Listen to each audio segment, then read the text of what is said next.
नमस्कार मेरे भाइयों, मेरी बहनों, मेरे दोस्तों और बड़े बुजुर्गों और बाकी के सभी ऑडियंस को नमस्कार। तो मेरी असाधारण दर्शकों, मैं शिवम पांडे आज आया हूँ एक नई शुरुआत के साथ। दोस्तों मैं ये तो बताना नहीं चाहता था, लेकिन मजबूरी बहुत कुछ करवाती है। हालांकि शायद मेरी उम्र नहीं है जो चीज़ मैं आपको बताने वाला हूँ। दोस्तों मैंने एक चीज़ सोचा है और बचपन से इसके सपने देखते आया हूँ। दोस्तों मैं सोचता था और आज भी सोचता हूँ कि क्या एक ऐसा किताब नहीं बनाया जा सकता जिसमें हम दुनिया के सारे नॉलेज को भर सकें। हमको अलग अलग किताबों की ज़रूरत ही ना पड़े। दोस्तों इसी विजन के साथ, इसी दृष्टिकोण के साथ मैं एक कॉपी में अपने थॉट्स लिखता और उसको फाड़ के फेंक देता ताकि किसी को पता ना चले। हालांकि दोस्तों इसको मैं आज रिवील कर रहा हूँ, लेकिन मैं चाहता था कि इसको कम से कम 30 या 32 उम्र के आसपास रिवील करूँ। हालांकि दोस्तों मैंने जैसे कहा वो मेरी मजबूरी है, क्योंकि मैं इस चीज़ को अभी नहीं बताना चाहता था। तो दोस्तों आइए समय ना बर्बाद करते हुए वीडियो में आगे बढ़ते हैं। तो दोस्तों जिस चीज़ को मैंने सोचने में लगभग 3 से 4 साल लगा दिए, उसको मैं अब भी 2 सेकंड में बोलने वाला हूँ। दोस्तों वो सिर्फ 4 अक्षर है, सब्रंसजी। ये 4 अक्षर 4 शब्दों को प्रदर्शित करते हैं। सब्रंसजी यानी कि संपूर्ण ब्रह्मांड संसार जीव। हालांकि मैंने शुरू में सब्रंसम लिखा था क्योंकि मैंने शुरू में यही सोचा था। इसका मतलब होता है संपूर्ण ब्रह्मांड संसार मनुष्य, लेकिन मैंने सोचा कि इसमें सिर्फ मनुष्य आएंगे, इसलिए मैंने जीव कर दिया। इसलिए सब्रंसम से सब्रंसजी हो गया। दोस्तों इसका एक छोटा सा सारांश है। सब्रंसजी का एक छोटा सा अर्थ है कि संपूर्ण ब्रह्मांड को अनुभव करने की कोशिश। थोड़ा सा अजीब लगता है, थोड़ा सा इम्पॉसिबल टाइप लगता है, असीमित लगता है, बट दोस्तों दिस में बी पॉसिबल बिकॉज जो नासा ने लिखा, जो इसरो ने लिखा, जो स्पेस के लिए रिसर्च हुआ है, हम वो तो पढ़ सकते हैं। दोस्तों इस धरती पर जितना नॉलेज है उतना तो हम गेन कर ही सकते हैं, तो क्यों ना जितना है पहले उतना लिखा जाए, उसके बाद आगे रिसर्च किया जाए। उस समय मेरी भी उम्र कुछ ज़्यादा हो जाएगी और दोस्तों हम लोग साथ साथ बढ़ेंगे। तो दोस्तों जैसा कि मैंने कहा सब्रंसजी यानी कि संपूर्ण ब्रह्मांड संसार जीव। दोस्तों इसमें बहुत सारी शाखा हैं, उसमें से एक शाखा है शिवमाकब। हालांकि दोस्तों ये संयोग है कि मेरा नाम शिवम और शिवमाकब दोनों मिल रहे हैं, पर दोस्तों ये मैंने अपनी वजह से नहीं रखा कि मेरा नाम शिवम है तो मैं शिवमाकब रखता हूँ। दोस्तों ये सिर्फ संयोग है, जबकि मेरे नाम में पूरा वो आता है और इसमें जो हुआ आता है वो आधा होता है।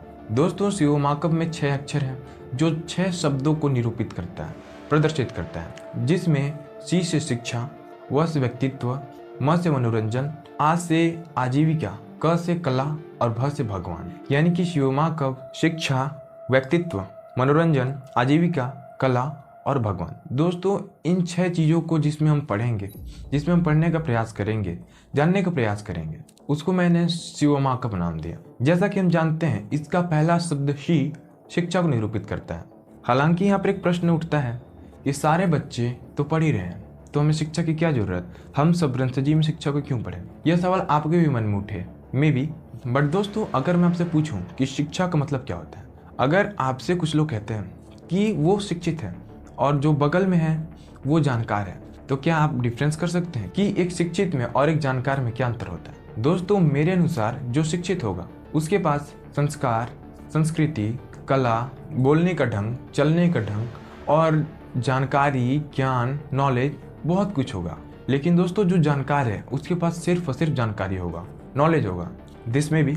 हालांकि दोस्तों शिक्षा का परिभाषा भी यही होता है जिसमें हम संस्कृति, संस्कार, कला, ज्ञान इत्यादि को सीखने का प्रयास करते हैं, वह प्रक्रिया शिक्षा कहलाती है। तो क्यों ना दोस्तों हम शिक्षा में आगे बढ़ें, इस देश में क्या हुआ, क्या हो रहा है यह जानने का प्रयास करें। क्यों ना दोस्तों हम राजनीति को जानें, क्यों ना दोस्तों हम अर्थव्यवस्था को जानें, क्यों ना दोस्तों हम विज्ञान को जानें, क्यों ना हम अपने धर्म को जानें, क्यों ना हम ब्रह्मांड को जानें, क्यों ना हम समुद्र को जानें, क्यों ना हम इस धरती को जानें।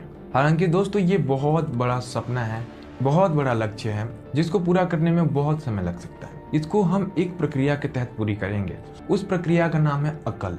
दोस्तों आपको अजीब लगेगा कि मैंने अकल क्यों रखा, क्योंकि अकल तो यहाँ होता है दिमाग के पास, और दोस्तों यह बुद्धि को निरूपित करता है और अक्ल एक उर्दू शब्द है शायद तक। लेकिन दोस्तों क्या आप जानते हैं ये जो अक्ल है AKAL, यह उर्दू से लिया हुआ शब्द नहीं है, यह शब्द अंग्रेजी से लिया हुआ है, जिसमें अकल का मतलब होता है एनी नॉलेज एनी लैंग्वेज। यानी कि दोस्तों किसी भी ज्ञान को किसी भी भाषा में प्राप्त करने की प्रक्रिया अकल कहलाती है। दोस्तों ये भी एक संयोग है कि हम अकल को एक प्रक्रिया में देख रहे हैं, जिसका मतलब ही होता है कि किसी भी ज्ञान को किसी भी भाषा में पढ़ने की प्रक्रिया। तो दोस्तों अकल को हम ये कह सकते हैं कि any knowledge in any language. तो दोस्तों यहाँ पर कुछ शब्द आते हैं, नॉलेज और लैंग्वेज। तो दोस्तों अकल के तहत हम नॉलेज भी गेन करेंगे और लैंग्वेज भी गेन करेंगे, सीखेंगे। हालांकि दोस्तों सबसे पहले हम भाषा नहीं सीखेंगे, हम पढ़ेंगे ज्ञान जो इस दुनिया में है, वो भी सबसे पहले हिंदी में, क्योंकि आई थिंक हिंदी सबको आती है। तो दोस्तों यहाँ पर शिक्षा भी बढ़ जाता है कि हमको क्या क्या पढ़ना चाहिए, शिक्षा के लिए किस किस चीज़ का ज्ञान प्राप्त करना चाहिए। क्या हमको गणित और विज्ञान पढ़ने के लिए अपनी संस्कृति छोड़ देनी चाहिए, अपने संस्कार छोड़ देने चाहिए, भारत की गरिमा छोड़ देनी चाहिए, क्योंकि दोस्तों भारत में संस्कार पाया जाता है। और अगर हमने संस्कार छोड़ दिया, अपनी संस्कृति छोड़ दी, तो दोस्तों कहीं ना कहीं भारत की गरिमा पर सवाल जरूर उठेगा। इसलिए अपनी संस्कृति और संस्कार के लिए हम पौराणिक ग्रंथों जैसे गीता, रामायण, वेद, पुराण इत्यादि का अध्ययन करेंगे। दोस्तों अगर हो सके तो हम ज्योतिष भी इसमें पढ़ेंगे, और अगर हो सके तो इसमें हम बहुत कुछ पढ़ेंगे। इसके बाद आता है सार्वत्रिक ज्ञान, सांसारिक ज्ञान, जिसमें हम पढ़ेंगे कि देश में क्या हुआ और क्या हो रहा है और क्या हो सकता है। दोस्तों इसमें हम राजनीति पढ़ेंगे, विज्ञान पढ़ेंगे, गणित पढ़ेंगे, सामाजिक विज्ञान पढ़ेंगे, ब्रह्मांड के बारे में पढ़ेंगे, समुद्र के बारे में पढ़ेंगे और भी बहुत कुछ दोस्तों। क्यों दोस्तों अब ये फिक्स नहीं हुआ है, क्योंकि अब हमको एक ही पढ़ने में बहुत दिन लगने वाले हैं। तो धीरे धीरे हम इसको फिक्स करेंगे। तो दोस्तों इसी के साथ मैं विदा लेता हूँ और उम्मीद करता हूँ कि आपको यह वीडियो अच्छा लगा होगा, आपको ये इन्फॉर्मेशन, ये नई बात सबरन से जी अच्छी लगी होगी।